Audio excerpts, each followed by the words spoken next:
Hello, everyone. I'm Michael Serapio. Well, tensions between Conservatives and New Democrats hit a new high this week, with a confrontation taking place in the House of Commons after Pierre Poilievre had this to say in question period. The NDP leader was terrified he was going to lose a by-election in Winnipeg, a NDP stronghold. So he put out a Hollywood production where he claimed he had torn up the carbon tax coalition onto which he had signed up, that he was going to stop fighting for his pension and start fighting for the people. But once the votes were counted, he betrayed them again. He is a fake, a phony, and a fraud. How can anyone ever believe what this sellout NDP leader says in the future? Now, you may have heard the booing in the background, and that came from the NDP members of the House. And while the House of Commons cameras did not capture it, there was a heated exchange of words with some finger-pointing, which led the Speaker to pause the debate. While the microphone was off, there were, I would suspect, although the chair didn't hear that, there might have been some strong words which were exchanged between members. I ask members to please remember that Canadians are looking at us. And let us conduct ourselves in a way really befitting of each of our constituencies and the country as a whole. And as to why Poilievre called Singh a liar and a fraud, it's because just before QP started Thursday, the NDP leader announced his party would not be supporting a Conservative motion of non-confidence that is scheduled to be tabled next week.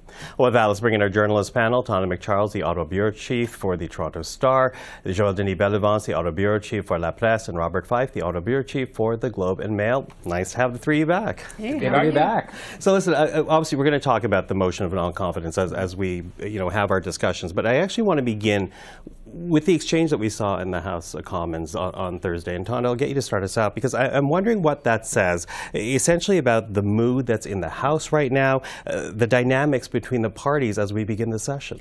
The dynamics between the parties and the party leaders is pretty intense. There's a lot of mistrust, distrust, personal dislike as among them, and I think we're going to see some of that play out over and over again, because not just have the Conservatives vowed to bring down the government as soon as they can, and there will be many opportunities for that, but the stakes are high for all of them, and they've all vowed to sort of draw sharper contrasts. The NDP's pulled out of the cooperation deal, so everybody stated their intention to dig in and double down on the very intense game that we're in right now. Joël-Denis?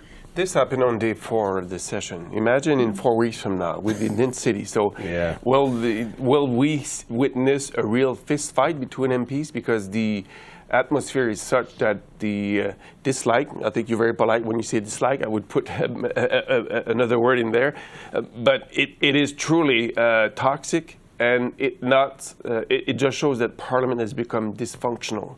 And this Parliament is running into the end of its life. And some people are saying that maybe we should call an election. I think probably most of the MPs, if that kind of ambience continue, will reach the same conclusion, and we'll have a fall election. Yeah, well, certainly it didn't even take, a week to get here. We kind of went 0 to 60 in a matter of seconds. Bob, what do you think? Well, I agree with Joël. There's a good chance that we might have an election before Christmas rather than in the spring. I think still probably likely in the spring, but there is a good chance because of the kind of behavior that you're seeing now. The clock has run out. Trudeau is bleeding on the floor, and the NDP and the Bloc will have to say, what if he changes his mind and does decide to call a leadership convention? Maybe we better get this election over with now, because he's the big problem. He's the one who's dragging down the Liberal Party. The country is fed up with him. But there's also been a lot of juvenile behavior, particularly from the leader of the Conservative Party, Pierre Poilievre, earlier this week when he met this caucus, talking about a nuclear winter and people starving on the streets because of the carbon tax going up. I mean, give me a break. And when you saw that clip of Poilievre, the way questions period is supposed to be done, he's supposed to ask a question of the government. He just stood up and made a statement to provoke the NDP. This is clips that they can now run on social media. So he's disrespecting and abusing his rights as a parliamentarian, because he should be asking questions of the government, not making these kind of statements during question period. That's an interesting point Bob is making, and I would argue that until such a time that Mr. Poilievre acts like a prime minister in waiting, he will have difficulty making inroads in Quebec. We haven't seen him put the kind of les habits d'un premier ministre, you know, the kind of uniforms that a prime minister, if I may say metaphorically, that wears. So until he does switch his kind of a tone and language, Quebecers will be resisting his appeal to vote for him because of that. Well, you speak of Quebecers, and certainly that, in large part, that's still the Liberal game plan. They hope that the more people know Pierre Poilievre, the Canadians, that they will actually turn away from. Although I do wonder about how bad this looks, right? Because, for example, with the NDP, when Jagmeet Singh essentially ripped up the supply and confidence agreement, he put out that dramatic video. He says these horrible things about the government, and yet when push comes to shove for a motion of non-confidence, he, along with the Bloc Québécois, is saying, we're not supporting it. At this moment in time, we're not letting the Conservative leader dictate the agenda to us. How bad of a look is that for Jagmeet Singh, Tonda? Well, it does show that he's not walking his talk on the lack of confidence he professes to have in the government. But look, there's a lot of politics going on. The NDP is still very intent on getting through the last bits of the bills. Pharmacare is still in the Senate. There are a couple of things that they would like to be able to take credit for in any campaign. But I thought it was interesting this week, the Bloc Québécois is the one that kind of has set a clock ticking here. They're the ones that say that we'll give this government about a month to show whether or not they're willing to work with us on their demands, which is, you know, more money for seniors and some more immigration powers and protections for the dairy sector. So Yves-François Blanchet is basically saying, I can see an election around November, so he's certainly laid down his marker. He's prepared to vote with a Conservative motion or bring forward one of his own to declare non-confidence. And then again, the onus will be on the NDP. The Liberals are actually looking forward to the NDP standing up, one person said to me, and voting with us sheepishly over and over again because they don't believe the NDP wants an election.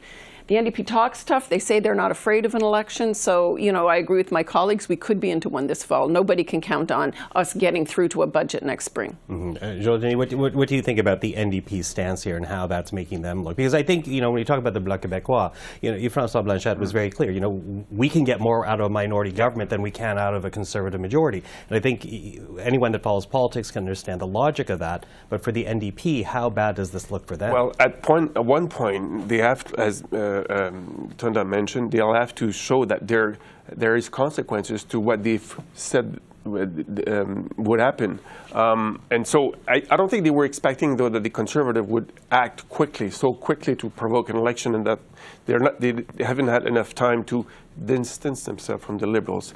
But at some point, my expectation is that there might be some rumbling within the NDP caucus, and they might want to force an election just to provoke a leadership race to change leadership in the NDP, because there's a lot of unhappiness that I hear about Mr. Singh's leadership, and it may spread to within the majority of the ranks, and maybe we'll see one day that some of the NDP will break ranks just to provoke an election and renew the party. To date, they've been very disciplined. If there's grumbling, it's kept pretty close to the vest, like the Liberals were up until June, right? And so I think that, you know, everybody's watching how their leaders are behaving. And I would say just when Tom Mulcair got knifed by the NDP, it wasn't the caucus that knifed him, it was party members. So I don't know that there's that inflection point for Jagmeet Singh necessarily coming up in any sort of formal fashion, but I think there's a lot of people watching his leadership. He's lost in the last 2 elections and gained only 1 seat. Exactly. And remember, there are a lot of NDP MPs who are not running again, so they have nothing to lose by provoking an election. They're just going to go away home faster. Yeah, you know, you talk about behavior, and I do want to also talk, and I hear what you're saying, Bob, about how, you know, the Trudeau brand is essentially a done deal already. You know, Canadians aren't latching onto it. Although we have now seen Liberals return with this session with tougher language, not only against the Conservatives, but also the NDP. We have an example to play for people at home. Take a listen to what we heard this week. What I heard yesterday from Mr. Poilievre was so over the top, so irresponsible, so immature, and something that only a fraudster would do. The NDP seems to be taking its cues now from Pierre. The NDP essentially has put itself in the position where they have no plan to address climate change. Okay, so that's the tough talk, Bob, and it's obviously a change in strategy for the Liberals. Do you see that helping the party at all? Well, look, the Liberals' strategy here is to try to get those NDP progressive votes to come to them. And often that happens near the end of the election campaign. If people get afraid of a real strong Conservative government, they might potentially be pulled back to the Liberal Party. So that's part of that strategy there. Yes, of course, they've toughened up their language against Mr. Poilievre, and he's made himself a target because, to Joël's point, you know, he doesn't act like a prime minister in waiting. He acts like a little partisan guy snipping away, but I don't still think that's going to make any difference, because as long as Mr. Trudeau is there, he's dragging down the party. Canadians just want to kick him out, and they'll hold their nose and vote for the Conservatives. If there is a Liberal leadership and somebody perhaps like Mark Carney comes up, that might change the dynamics. It might not mean that they're going to win, but it could mean that they have a significant number of seats, so that they're not crawling back an election later with, you know, say if they're down to 30 seats or even less. Some people think they could even be down to below 20 seats if Mr. Trudeau hangs in. And that's a real possibility, by the way. I don't see any sign that Justin Trudeau's made up his mind to go anywhere. And I think quite the opposite. What he signaled internally to his caucus, his cabinet, his staff, is that he's staying and that he's going to go down swinging.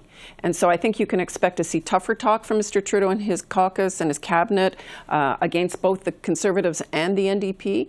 And with the Bloc, you also saw Mr. Trudeau play the Quebecer card this week. He got very defensive when being attacked by the Bloc Québécois. So he's going down guns blazing against them all.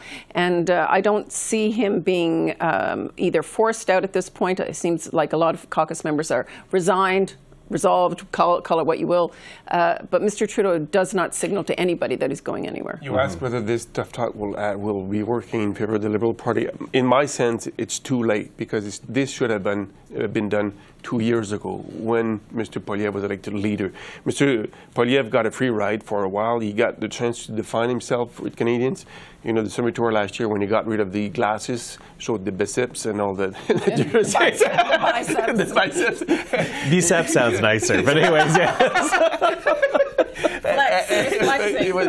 he managed to define himself, and once the Liberals realized that he was, you know, maybe working his way up in the polls, it was too late to react. And we've heard grumblings from Liberal strategists that this should have done earlier. And to me now it's too late, because I don't think Canadians are listening to what Mr. Trudeau or his ministers are saying about it. I found it really interesting when Pablo Rodriguez left. They gave Anita Anand the transport ministry on top of the Treasury Board, which those are big responsibilities. For example, transport, they've got to come to cabinet with a plan for high-speed rail this fall.